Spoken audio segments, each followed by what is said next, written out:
Welcome to another edition of the Empowerment Climb. I'm your host, Dr. Lacey C. Robbins of Robbins Nest Consulting, a learning and development firm located in Milwaukee, Wisconsin.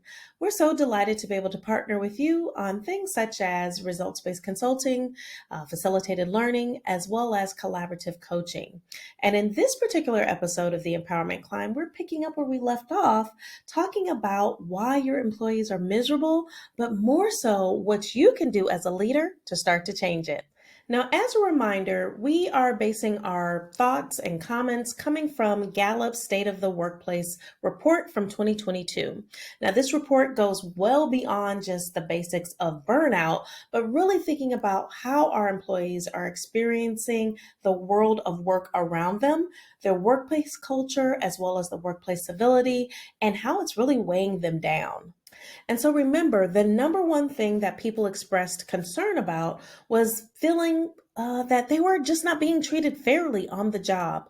But I believe that we can start to change that. And as a reminder, we talked about 3 ways that you can start to do so. So, your workplace culture is essentially the environment that's created for your employees when they come in day to day.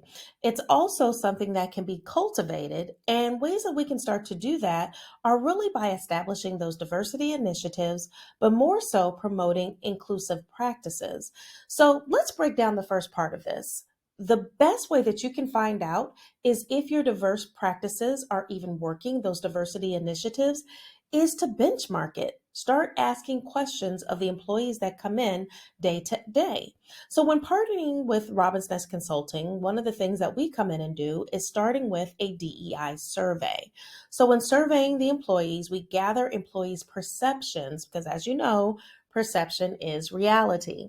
And some key areas that we start to benchmark and ask questions about include the current state of inclusivity, bias, belonging, even psychological safety. Then taking that information and segmenting it across culture as well as employee segments to really give us a robust picture of who your organization or department is.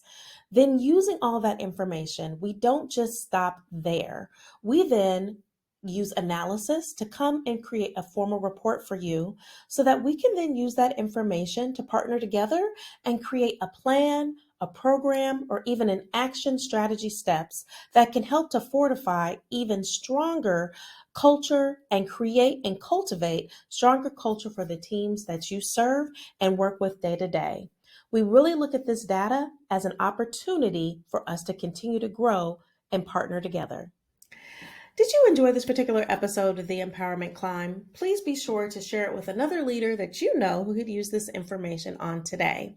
And join us for next week when we start to continue to break down inclusive practices, things that you can turn around and do immediately in your organization on today. If you are ready to partner with us, be sure to contact us from any of the information here on the side, as we would love to begin this work with you. And as I always say, from process to practice, grab your stilettos and let's go. Thanks again for joining, and I'll see you next week.